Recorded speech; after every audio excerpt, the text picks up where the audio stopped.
സൗദിയിലെ മലനിരകൾക്ക് പോലും പറയാനുണ്ട് ചരിത്ര കഥകൾ. അങ്ങനെയുള്ള സൗദിയിലെ അൽ ഉലായിലെ ഒരു മലയിൽ നിന്നാണ് സൗദിയിലെയും വിവിധ രാജ്യങ്ങളിലെയും വിവിധ ലിപികൾ രൂപം കൊണ്ടത്. അത് രൂപം പ്രാപിച്ച ഒരു മലനിരയിലേക്കാണ് ഇന്നത്തെ യാത്ര.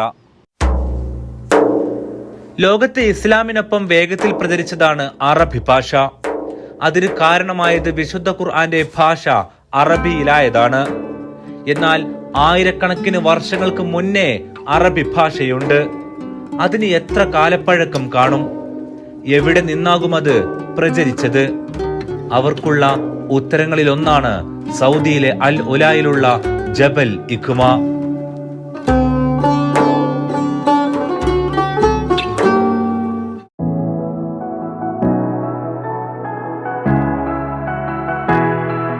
അറേബ്യയിലെ ഏറ്റവും വലിയ മരുപ്പച്ചയായിരുന്നു പുരാതന കാലത്ത് അൽ ഉല. ഇന്നത്തെ സൗദിയിലെ മദീന പ്രവിശ്യയിൽ പെടുന്ന സ്ഥലം. ഇവിടെയാണ് ദദാൻ, ലിഹിയാൻ എന്നീ പുരാതന സാമ്രാജ്യങ്ങൾ നിലനിന്നിരുന്നത്. സൗദിയിലെ മദീന മുതൽ സിറിയ വരെ വലിപ്പമുണ്ടായിരുന്ന സാമ്രാജ്യം. അതിന്റെ തലസ്ഥാന നഗരമായിരുന്നു അൽ ഉലായിൽ പെടുന്ന ദദാൻ.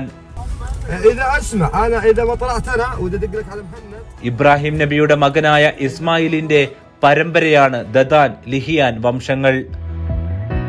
ക്രിസ്തുവിന് മുൻപ് 5-ാം നൂറ്റാണ്ടിലായിരുന്നു ലിഹിയാൻ സാമ്രാജ്യത്തിന്റെ സുവർണ കാലം. ദദാനിലെ രാജാവായിരുന്ന ലിഹിയാന്റെ പേരിലാണ് ആ ജനത അറിയപ്പെട്ടത്. വിഗ്രഹാരാധകരായിരുന്നു അവർ. ഏറെ ഉയരത്തിൽ പാറ തുരന്നുണ്ടാക്കിയ ലിഹിയാൻ വംശത്തിന്റെ കല്ലറകളും കെട്ടിടങ്ങളും ഇന്നും അൽ ഉലായിൽ കാണാം. ഇവിടെ നിന്നും കടമെടുത്തതാണ് മദാഇൻ സ്വാലിഹിലെ കൊത്തുപണികളുള്ള പാറക്കെട്ടുകൾ. ചതുരത്തിലാണ് ശവകുടീരങ്ങളുടെ മുൻവശം. പർവ്വതത്തിന്റെ വ്യത്യസ്ത ഉയരങ്ങളിലാണ് അവ സ്ഥാപിച്ചിരിക്കുന്നത്. ഉയർന്ന ഭരണ പദവിയിലുള്ളവർ മരിച്ചാൽ ഏറെ ഉയരത്തിലുള്ള കല്ലറകളിലാണ് അടക്കിയിരുന്നത്. 2 മീറ്ററാണ് അകത്തെ നീളം. കല്ലറകൾക്ക് പുറത്ത് സിംഹത്തിന്റെ ചിഹ്നം കൊത്തിയത് കാണാം. സിംഹങ്ങൾ ശവകുടീരങ്ങൾക്കുള്ളിൽ അടക്കം ചെയ്തവരെ സംരക്ഷിക്കുമെന്നായിരുന്നു ഇവരുടെ വിശ്വാസം. വിശ്വാസധാരയിൽ മെസോപ്പൊട്ടോമിയൻ സ്വാധീനം തെളിയിക്കുന്ന ചിഹ്നങ്ങൾ.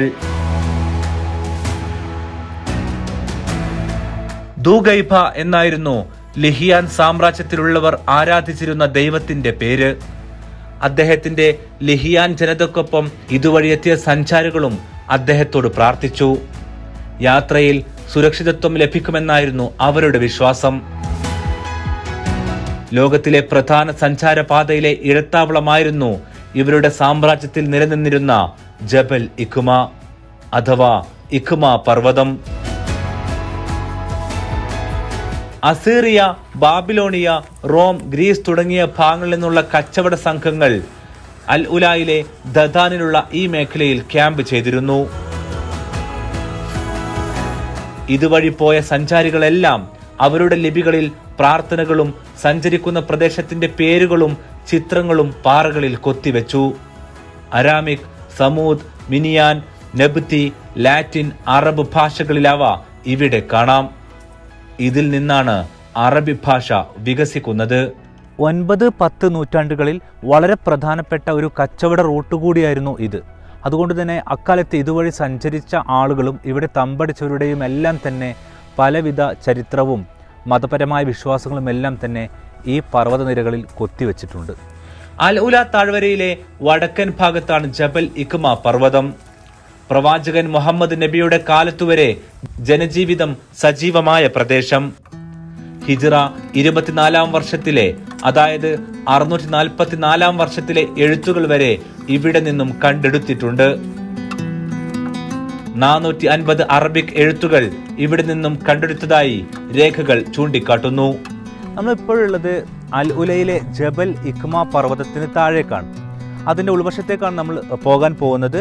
ഇവിടുത്തെ ഏറ്റവും പ്രധാനപ്പെട്ട പ്രത്യേകത എന്ന് പറയുന്നത് അറബി ഭാഷയുമായി ബന്ധപ്പെട്ട ഒരു ഓപ്പൺ എയർ മ്യൂസിയമാണിത്.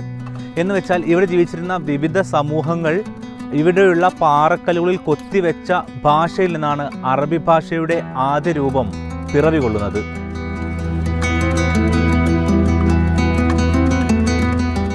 അറബി ഭാഷയുടെ ചില ലിപികളും ചിഹ്നങ്ങളും കടം കൊണ്ടത് ഇവിടെയുള്ള ലിപികളിൽ നിന്നുമാണ്.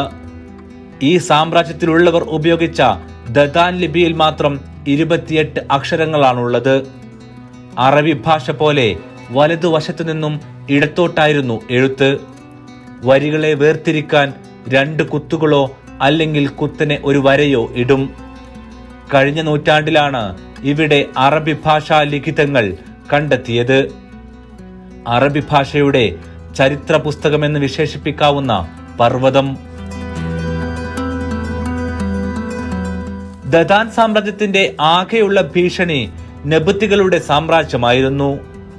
AD 106 റോമക്കാർ നെബത്തി സാമ്രാജ്യം കീഴടക്കി. ഇതോടെ ദദാൻ അക്കാലത്ത് കൂടുതൽ സുരക്ഷിതമായി. ഇന്നത്തെ മക്ക, മദീന നഗരങ്ങൾക്കിടയിലുള്ള സ്ഥലങ്ങൾ അത്രയും ദദാൻ ഭരണത്തിന് കീഴിലായിരുന്നു. സഹസ്രാബ്ദങ്ങൾക്ക് ശേഷം പ്രവാചകൻ മുഹമ്മദ് നബിയുടെ വരവോളം ലിഹിയാൻ ദദാൻ വംശജർ ഭരണം തുടർന്നു. പ്രവാചകന്റെ സൈന്യം ബനു ലിഹിയാൻ ഗോത്രത്തെ കീഴടക്കിയതോടെ പതിയെ ഈ വംശത്തിലെ പുതിയ പരമ്പരകൾ ഇസ്ലാമിലേക്ക് പ്രവേശിച്ചു.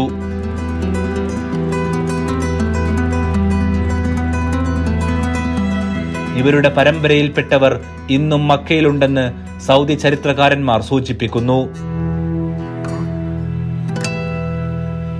അറബ് ജനജീവിതവും ലിപികളുടെ തുടക്കവും അറബി ഭാഷയുടെ ചരിത്രവും പഠിക്കേണ്ടവർക്കുള്ള ഭൂമി തുറന്നുവെച്ച പ്രകൃതി മ്യൂസിയമാണിത്. എക്സ്പീരിയൻസ് അൽ ഉല സൈറ്റിൽ നിന്നും ടിക്കറ്റ് സ്വന്തമാക്കി ഇവിടേക്ക് പ്രവേശിക്കാം. ഇക്കാരണങ്ങൾ കൊണ്ടെല്ലാം തന്നെയാണ് യുനെസ്കോയുടെ പുതിയ പട്ടികയിലേക്ക് ജബൽ ഇഖ്മ ഇടം നേടുന്നതും.